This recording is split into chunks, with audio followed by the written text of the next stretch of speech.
أعوذ بالله من الشيطان الرجيم. بسم الله الرحمن الرحيم.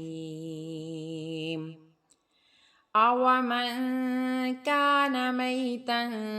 فأحييناه وجعلنا له نورا يمشي به في الناس كمن مثله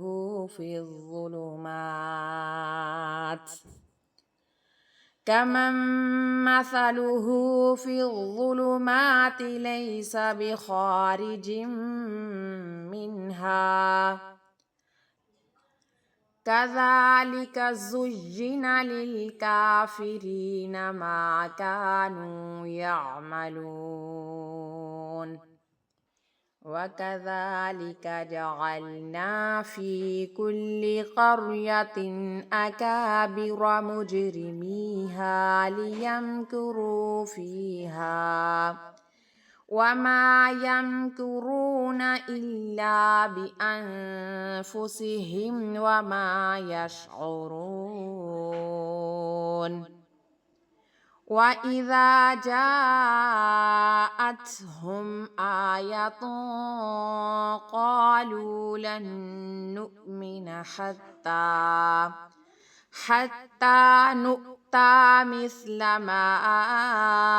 أوتي رسل الله أعلم حيث يجعل رسالته سيصيب الذين أجرموا صغار عند الله وعذاب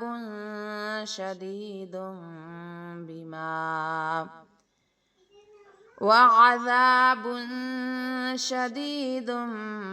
بما كانوا يمكرون فمن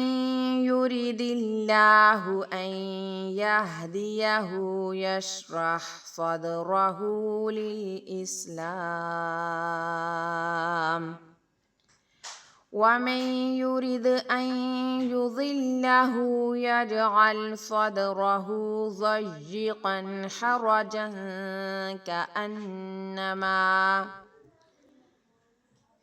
كأنما يصعد في السماء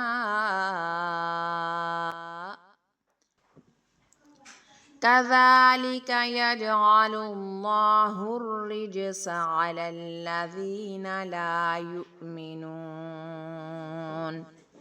وهذا صراط ربك مستقيما قد فصلنا الآيات لقوم يذكرون لهم دار السلام عند ربهم وهو وليهم بما كانوا يعملون ويوم يحشرهم جميعا يا معشر الجن قد استكثرتم من الإنس وقال أولياؤهم من الإنس ربنا استمتع بعضنا ببعض وبلغنا أجلنا الذي أجلت لنا قال النار مثواكم خالدين فيها